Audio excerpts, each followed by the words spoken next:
Two spherical bodies of mass m and 4m and radii r and 2r respectively are released in free space with initial separation between their centers is equal to 15r।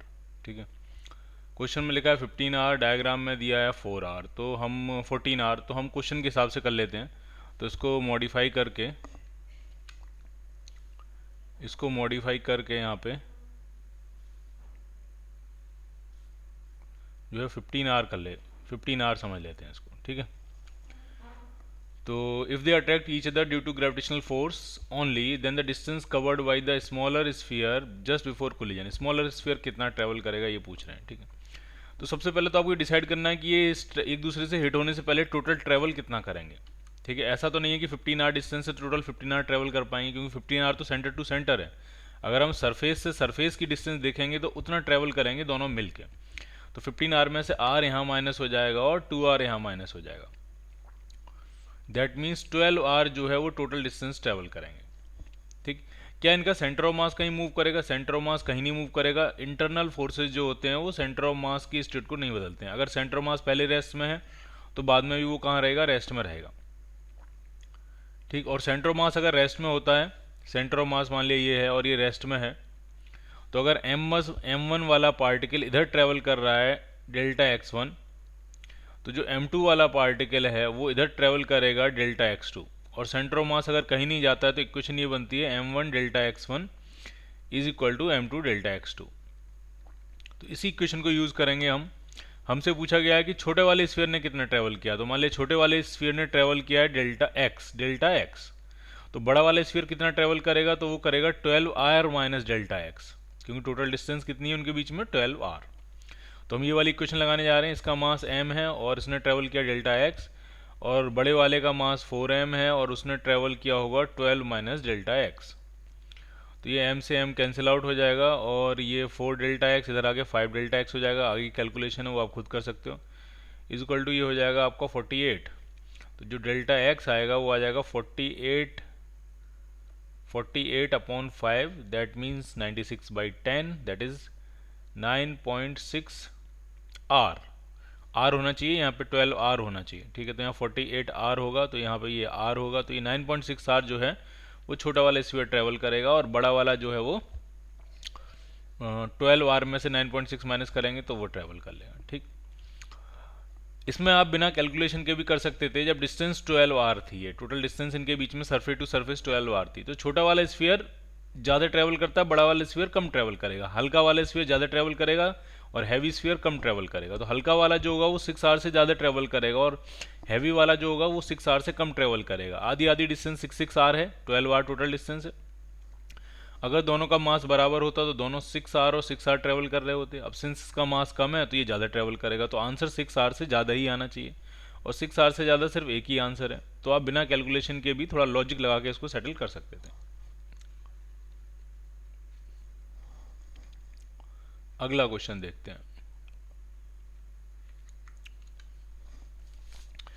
इसमें कह रहे हैं दो sphere हैं, एक का मास m है, एक का मास 2m है। बना लेते हैं।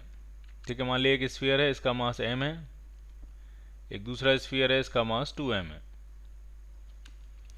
और d डिस्टेंस पे हैं, दोनों d डिस्टेंस पे रखे हुए हैं। और एक पार्टिकल m/5 का उसको प्रोजेक्ट किया है स्ट्रेट फ्रॉम, यहाँ 2m होगा, टूवर्ड्स m, 2m से m की तरफ हमने एक m/5 का पार्टिकल प्रोजेक्ट किया। ये m/5 का पार्टिकल है, इसको हमने v0 वेलोसिटी से प्रोजेक्ट किया है straight from 2m to m, m की तरफ, टूवर्ड्स m की तरफ हमने इसको प्रोजेक्ट किया है किसी वेलोसिटी v0 से। Which of the following statement is correct? Correct पूछ रहे हैं। Velocity of the particle decreases continuously, velocity of the particle increases continuously, acceleration of the particle may become momentarily zero, the particle may never retraces its path. चार option है, एक एक करके समझते हैं। कह रहे हैं velocity of the particle decreases continuously, कह रहे हैं वेलोसिटी लगातार घटती चली जाएगी। ऐसा नहीं होगा। आपने इसको भेजा तो शुरुआत में ये इसको ज़्यादा खींच रहा होगा तो वेलोसिटी कम होगी, उस पॉइंट तक कम होगी जहाँ पर नेट ग्रेविटेशनल फील्ड जीरो होगा, और उसके बाद जैसे ही आगे जाएगा तो ये स्मॉल m वाला तेज़ी से इसको खींचेगा, क्योंकि अब उसके इफेक्टिव ग्रेविटेशनल फील्ड में पहुँच गया है, तो वेलोसिटी बढ़ जाएगी। तो वेलोसिटी लगातार घटती जाएगी, वो गलत है। लगातार बढ़ती चली जाएगी, ये तो बिल्कुल ही गलत है। एक्सेलरेशन ऑफ द पार्टिकल में बिकम्स मोमेंटली जीरो, एक मोमेंट पे एक्सेलरेशन जीरो होगा, बिल्कुल ठीक कह रहे हैं। वो मोमेंट वहाँ होगा जहाँ पे दोनों का नेट ग्रेविटेशनल फील्ड जो है वो जीरो हो गया होगा, दोनों का नेट ग्रेविटेशनल फील्ड बैलेंस हो जाएगा, वहाँ पे फोर्स जीरो होगा, वहाँ पे एक्सेलरेशन जो है वो एक मोमेंट के लिए क्या हो जाएगा, जीरो। तो आंसर आपका बनेगा सी पार्ट। और डी पार्ट में कह रहे हैं the particle never retraces its path, दोबारा रिट्रेस नहीं करेगा, बिल्कुल कर सकता है। अगर पार्टिकल को थोड़ा कम स्पीड से फेंका और उस पॉइंट तक पार्टिकल नहीं पहुंच पाया, यहाँ तक ही पहुंच पाया, तो हो सकता है अगर यहाँ तक ही पहुंचा, उस पॉइंट तक नहीं पहुंचा, तो जो 2m वाला है इसको वापस खींच लेगा। ठीक है, 2m वाला क्या करेगा, इसको वापस खींच लेगा। तो पार्टिकल जो है वो पाथ रिट्रेस बिल्कुल कर सकता है। तो इसका आंसर जो बनेगा वो क्या बनेगा, C part.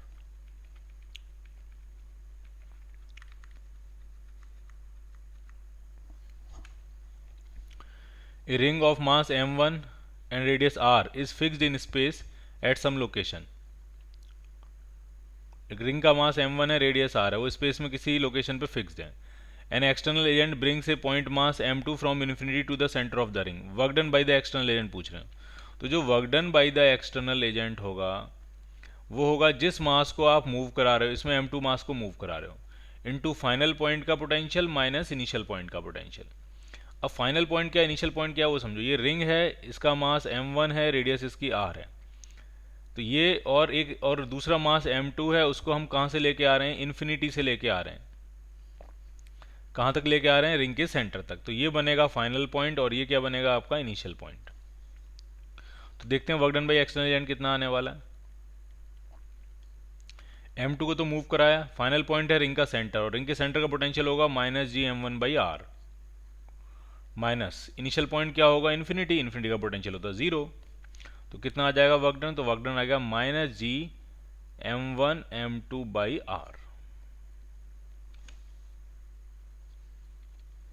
Clear.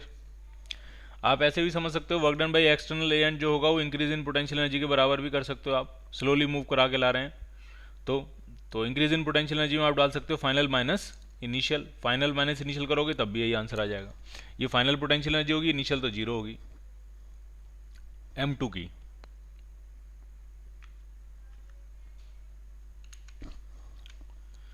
An artificial satellite is moving in a circular orbit around the Earth with speed equal to half the magnitude of escape velocity from the Earth. अर्थ की सरफेस पे escape velocity क्या होती है, तो वो होती है √2 gm/r। और जो सैटेलाइट घूम रही है उसकी आधी वेलोसिटी से घूम रही है, यानी सैटेलाइट की जो ऑर्बिटल वेलोसिटी है वो एस्केप की आधी है, यानी 1/2 भी इसमें आएगा।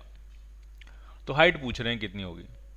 ठीक है, तो कितनी है ऑर्बिटल वेलोसिटी, 1/2 √2 gm/r, ये है ऑर्बिटल वेलोसिटी। और अगर वो अर्थ से h हाइट पे घूम रही है तो यही फॉर्मूला होना चाहिए √gm/r + h के बराबर, क्योंकि एक्चुअल फार्मूला ऑर्बिटल वेलोसिटी का यही होता है। h हाइट पे अगर सैटेलाइट है तो ये एक्चुअल फार्मूला ऑर्बिटल वेलोसिटी का, और वो वेलोसिटी का मैग्नीट्यूड s के वेलोसिटी के मैग्नीट्यूड के आधे के बराबर है। तो जरा इसको सॉल्व करते हैं, और बिल्कुल भी मुश्किल नहीं है। अंडर रूट के अंदर gm से gm कैंसिल आउट होएगा, दोनों तरफ स्क्वायर कर लेते हैं, तो ये आ जाएगा 2/4r इज इक्वल टू, यहाँ पर आ जाएगा 1/r + h, ये कैंसिल आउट हुआ 2 टाइम्स, तो h जो है वो r के बराबर आ रहा है। h जो है वो किसके बराबर आ रहा है, r के बराबर आ रहा है आपका।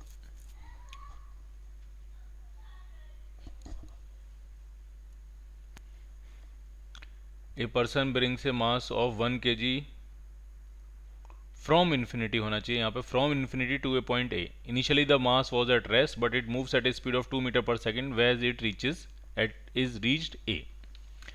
एक मास है, उसको हम इन्फिनिटी से कहाँ तक लेके आ रहे हैं, ए तक लेके आ रहे हैं। ठीक है, और जब वो मास कहाँ पहुँच जाता है, जब वो मास ए पे पहुँचता है, 1 kg लेके आ रहे हैं, जब वो मास ए पे पहुँचता है तो उसके पास काइनेटिक एनर्जी भी आ जाती है, 2 मीटर पर सेकेंड की स्पीड भी आ जाती है। और इस प्रोसेस में जो work done by the person है, work done by the person यानी work done by the external agent है, वो आपको दिया है -3 जूल। तो पोटेंशियल पूछ रहे हैं ए का कितना होगा। तो अब इस केस में जो work done by external agent होगा वो दोनों में जाएगा, इंक्रीज इन पोटेंशियल एनर्जी में जाएगा, इंक्रीज इन काइनेटिक एनर्जी में भी जाएगा।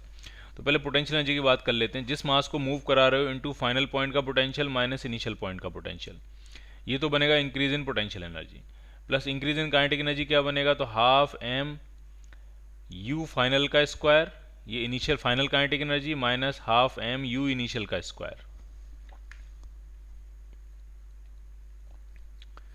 तो जब पार्टिकल स्लोली मूव करता है तो ये उतना फॉर्मूला चलता है, तो क्योंकि work done by external agent increase in potential energy के बराबर होता है। लेकिन अगर तेज कर रहा है, स्पीड भी गेन कर रहा है, स्पीड का भी खेल चल रहा है, तो work done by external agent is equal to increase in total mechanical energy and that constitute increase in potential energy as well as increase in kinetic energy. तो हम सारी वैल्यू पुट करते हैं, देखते हैं क्या आने वाला है। Work done by external agent आया -3 जूल, मास कितना है 1, फाइनल पॉइंट का पोटेंशियल निकालना है। इनिशियल आप इन्फिनिटी से लेके आओ तो उसका पोटेंशियल क्या होगा 0। उसके बाद अब जरा काइनेटिक एनर्जी का एक्सप्रेशन लिखते हैं। फाइनल काइनेटिक एनर्जी कितनी होगी, हाफ m है 1 kg और स्पीड है 2, 2 का स्क्वायर क्या होगा 4, माइनस हाफ मास कितना है 1 kg और इनिशियल स्पीड क्या है उसकी 0 है, 0 का स्क्वायर 0 ही रहेगा।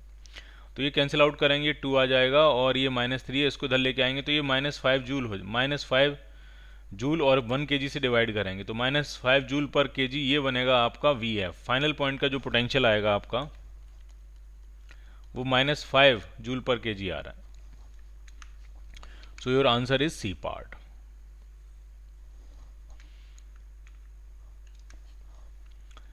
What impulse need to be given to a body of mass small m released from the surface of earth along a straight tunnel passing through the center of earth? ठीक है, कितने कितना इम्पल्स लगाना पड़ेगा अगर कोई surface से हमने कोई बॉडी को रिलीज किया और अर्थ के टनल में से पास कर रही है और सेंटर पे हमें उसको रोक देना है। ठीक है, अगर डायग्राम बना तो कुछ इस तरह की सिचुएशन है। मान लिया ये अर्थ है, ये उसके अंदर आपने टनल बनाई है। ठीक है, ये अर्थ है और ये क्या बनाई है हमने, उसके अंदर टनल बनाई है यहाँ पे। और सिचुएशन ये है कि एक बॉल है, उसको हम यहाँ से रिलीज कर रहे हैं, सरफेस से रिलीज कर रहे हैं स्मॉल एम मास की, और जब वो सेंटर पे पहुंचेगी तो उसके पास वेलोसिटी आ जाएगी, मोमेंटम आ जाएगा। तो कह रहे हैं कि उस पर कितना इम्पल्स लगाएं ताकि वो वहाँ रुक जाए। तो चेंज इन मूवमेंट इम्पल्स जो होता है वो चेंज इन मोमेंटम के बराबर होता है, फाइनल माइनस इनिशियल। ठीक है, फाइनली तो आपने उसको रोक ही देना है, तो फाइनल मोमेंटम तो 0 हो गया, तो बस इनिशियल मोमेंटम निकालना होगा। इनिशियल मोमेंटम के लिए यहाँ वेलोसिटी निकालनी पड़ेगी, कितनी वेलोसिटी आ जाएगी। क्लियर है, तो हम वेलोसिटी निकालते हैं एनर्जी कंजर्वेशन से। ठीक है, कैसे निकालना है आप आराम से देखो, यहाँ साइड में निकालते हैं। Initial kinetic plus initial potential is equal to final kinetic plus final potential, ये है energy conservation. Initial kinetic energy 0 है, पोटेंशियल एनर्जी होगी, सरफेस का पोटेंशियल होता है -gm/r और उसमें स्मॉल m से मल्टीप्लाई कर देंगे तो ये पोटेंशियल एनर्जी बन गई। Is equal to final kinetic energy तो आपको निकालनी है हाफ mv², v तो निकालना ही है, और फाइनल पोटेंशियल एनर्जी कितनी होगी, तो सेंटर का पोटेंशियल होता है सरफेस का 1.5 गुना 3/2 gm/r। ठीक, और उसमें स्मॉल m से मल्टीप्लाई करेंगे तो ये बन गई पोटेंशियल एनर्जी। अब ये m और m क्या हो जाएगा, कैंसिल आउट। इसको इधर लेके आते हैं तो ये -1 है, ये +3/2, तो हाफ बचेगा, हाफ gm/r बचेगा, इज इक्वल टू v²/2। 2 से 2 कैंसिल आउट हो जाएगा, v निकालेंगे तो √gm/r आ गया। तो स्पीड पता लग गई आपको। तो इनिशियल जो मोमेंटम होगा, ठीक है, पहले हम स्पीड लिख लेते हैं, कितना आ रही है स्पीड। स्पीड आ रही है आपकी √gm/r। तो कितना मोमेंटम होगा इसके पास जब ये यहाँ चल रहा होगा, रुकने से पहले जब ये यहाँ पे चल रहा होगा तो मोमेंटम कितना होगा, तो मोमेंटम होगा मास इंटू वेलोसिटी, यानी इतना मोमेंटम होगा। और इस पूरे मोमेंटम को ये इनिशियल मोमेंटम माना जाएगा। ठीक है, इम्पल्स लगाने से जस्ट पहले, और इम्पल्स लगाने के जस्ट बाद फाइनल मोमेंटम क्या कर देना है 0।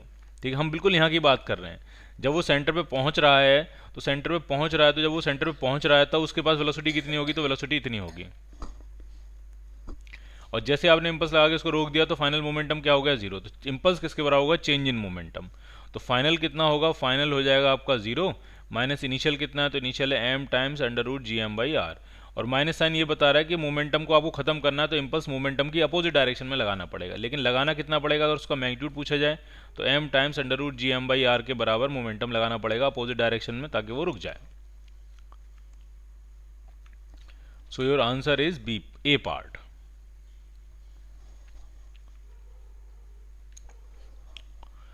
दो कंसंट्रिक शेल्स हैं, उनके मासेस m1 और m2 है। ठीक है, एक शेल ये है जिसकी रेडियस तो कुछ नहीं दी है, और दूसरी शेल ये है m2।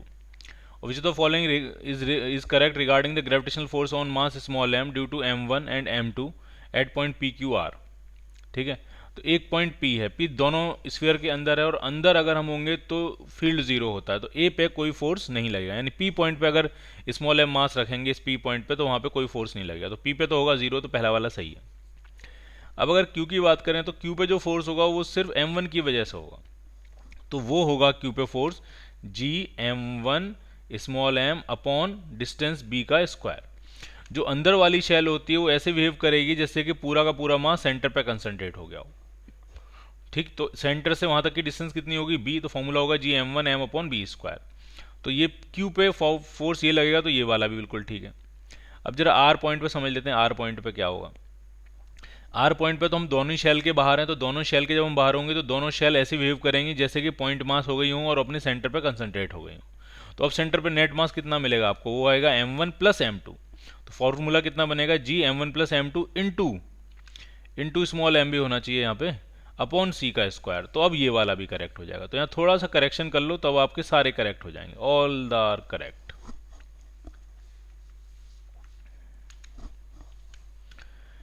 अगले क्वेश्चन में कह रहे हैं कि चार इक्वल मासेज हैं, चारों का मास कैपिटल M है, are placed at the corner of a square of side a. ठीक है, इस तरह की सिचुएशन है, एक स्क्वायर है उसके चार कॉर्नर पे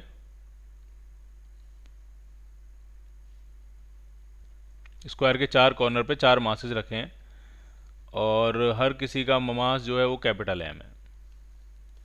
ये सिचुएशन है, साइड इसकी कितनी दी हुई है A।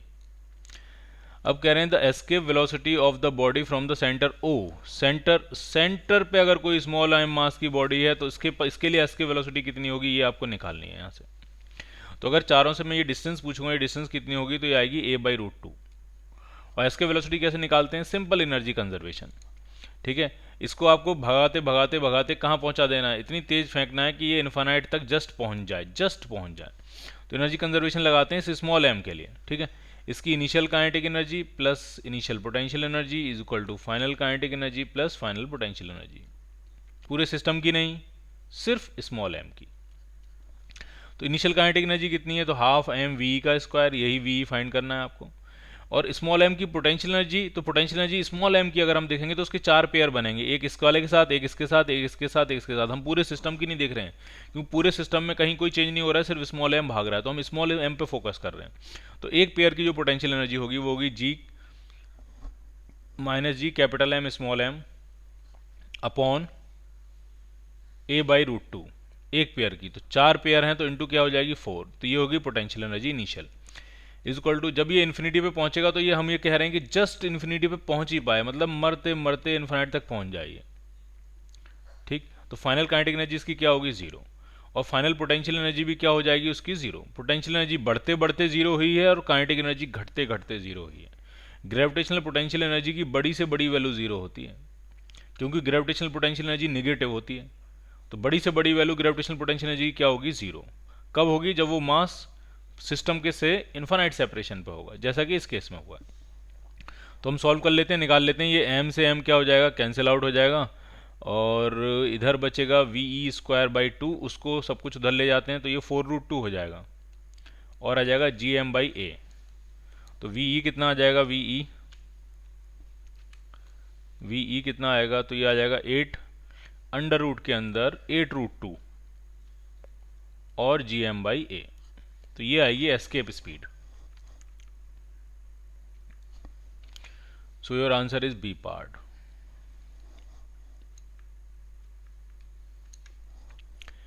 Energy of a satellite in circular orbit is E0। Circular orbit में एनर्जी जो है वो E0 है, और पूछ रहे हैं energy required to move the satellite to a circular orbit of 3 times the radius of initial orbit. ठीक है, समझो जरा ढंग से सिचुएशन क्या है। जैसे मान लिया अर्थ है और पहली ऑर्बिट ये है और दूसरी ऑर्बिट उससे 3 गुना दूर है। ठीक है, ये मान लिया अर्थ है, पहली ऑर्बिट अगर मान लिया रेडियस r है तो दूसरी जो ऑर्बिट है वो रेडियस 3r है। और पहली ऑर्बिट में जो टोटल एनर्जी है सैटेलाइट की, काइनेटिक और पोटेंशियल का टोटल सम, वो E0 है। तो टोटल एनर्जी का फॉर्मूला क्या होता है, टोटल एनर्जी का फॉर्मूला होता है minus G capital M small m upon 2r। Satellite की टोटल एनर्जी ये होती है। और यहाँ से साफ पता लग रहा है कि अगर आप रेडियस को 3 गुना करोगे, 3 गुना 3 टाइम्स, तो एनर्जी 1/3 हो जाएगी। ठीक, तो आंसर क्या बनेगा, आंसर बनेगा सी पार्ट। ठीक, नहीं हमसे एनर्जी रिक्वायर्ड पूछ रहे हैं, ठीक है, आराम से समझो। अगर हम रेडियस आर में हैं तो एनर्जी ई नॉट है, तो ये तो ई नॉट की वैल्यू हो गई। फिर हम जब रेडियस 3r में चले जाएंगे तब एनर्जी कितनी होगी, तो मैं उसको ई नॉट डैश कह देता हूँ। तो ई नॉट डैश की वैल्यू कितनी हो जाएगी, तो वो हो जाएगी -g capital M small m upon 2 times into 3r। तो ये फाइनल एनर्जी नहीं पूछ रहे हैं, आपसे पूछ रहे हैं कितनी एनर्जी लगेगी, energy required to move the satellite to a circular orbit of 3 times the radius, कितनी एनर्जी खर्च हो जाएगी इस प्रोसेस में करने में। तो जो एनर्जी खर्च होगी, जो एनर्जी रिक्वायर्ड होगी डेल्टा ई, तो वो होगी फाइनल एनर्जी, फाइनल एनर्जी ज़्यादा होनी चाहिए, ज़्यादा होगी, ठीक है, माइनस इनिशियल एनर्जी। ज़्यादा कैसे पता लगा ज़्यादा होगी, आपको तो लग रहा है मैग्नीट्यूड तो कम हो गया, बट यहाँ माइनस भी लगा है, इसलिए वो ये वाली एनर्जी जो है वो इससे क्या होगी, ज़्यादा होगी। तो जब इसमें से माइनस करेंगे तो ये पता लगेगा आपको कितनी एनर्जी रिक्वायर्ड होगी, ठीक है। E naught dash minus E naught, final minus initial. तो ई नॉट डैश कितना है, तो वो है -g/m/6r, ठीक है, माइनस ई नॉट कितना होगा, तो माइनस ई नॉट जो है वो है -gmm/2r। जरा देखते हैं क्या बनने वाला है ये। तो ये माइनस माइनस तो हो गया प्लस, तो ये है 1/2 माइनस 1/6, 1/2 माइनस 1/6, 1/2 माइनस 1/6 कितना बनने वाला देखते हैं जरा। तो ये gmm/r तो आ गया बाहर, या 2r भी बाहर ले सकते हैं हम। तो यहाँ बचेगा 1 माइनस 1/3, 1 माइनस 1/3 दैट इज 2/3। तो ये आ गया आपका gmm/2r इंटू 2/3, 2/3। अब जरा इसको गौर से देखो, ये वैल्यू क्या है, ये वैल्यू जो है, ये वाली जो वैल्यू है, ये है माइनस ई नॉट के बराबर। तो आपका आंसर आया -2/3 ई नॉट। इतनी एनर्जी जो है वो लग जाएगी, ठीक है, उसको वहाँ से वहाँ मूव कराने में। तो सारे आंसर जो होने चाहिए नेगेटिव में होने चाहिए, ठीक है, सब में माइनस लगाओ। और आपका आंसर क्या बनने वाला, आंसर बनने वाला ए पार्ट।